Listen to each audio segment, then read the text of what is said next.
Hey, my name is Chris, and I wanted to share a little bit about the reality of living in the digital age as a Gen Z influencer and how you might have any impact on the way a Gen Z becomes a follower of Jesus. So to kind of begin that process, we got to have a starting point. And the starting point is this. The reality is that every person, every single human is stamped with the image of God inside of them. And that image of God is a communal image of God, right? Father, Son, and Holy Spirit in communion with God's self. So the stamp that is on us is a stamp that desires to be in communion with God, in communion with other people. We need that type of relationship.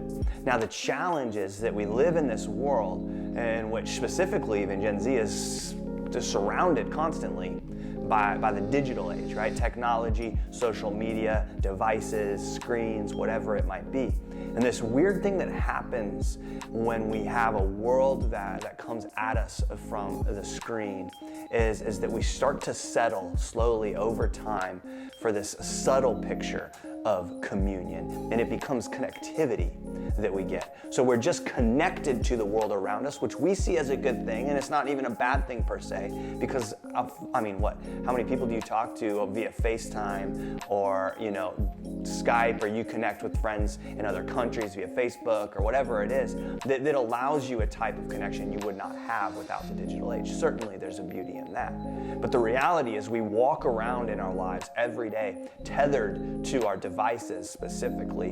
One moment we're bored, we look at our devices. One moment we're uncomfortable, we look at our devices. One moment we're depressed, we look at our devices.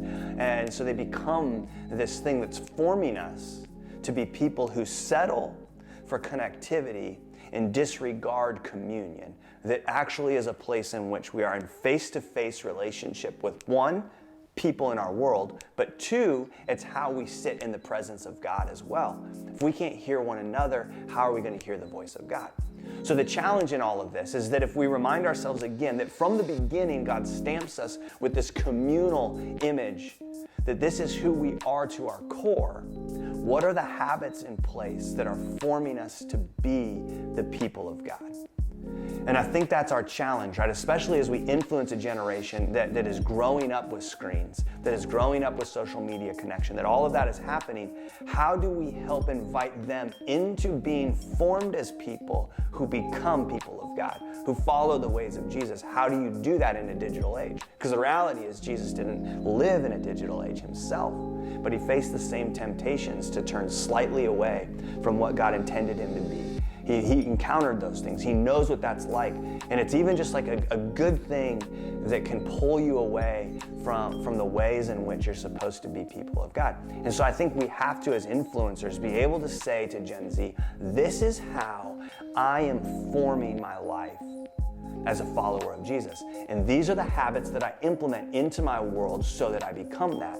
And you have to then figure out what your relationship is with your device, with social media, with screens. And we have the opportunity to model something and show something to Gen Z so that they might also have a healthy relationship with their digital devices and with social media, so that those things don't actually send us on this path that subtly settles for connectivity, when at the core of who we are, we desire communion with one another and with God. And so the challenge, I guess, in all of this is really this. Evaluate first your relationship in the digital age. How do you interact in the digital age? What does that mean for you? What does your device mean to you? And how do you want to model that and then steer Gen Z followers into the space where they become like Jesus? And this device that I keep pointing to because I feel drawn to it, how does this actually serve as good to teach me and shape me and form me into a person who follows after Jesus, who has communion with the Father, who has communion with other people, and who can sit in communion in the presence of God by myself? That's the challenge. We first have to do that work of describing and underlying and figuring out all of our own habits.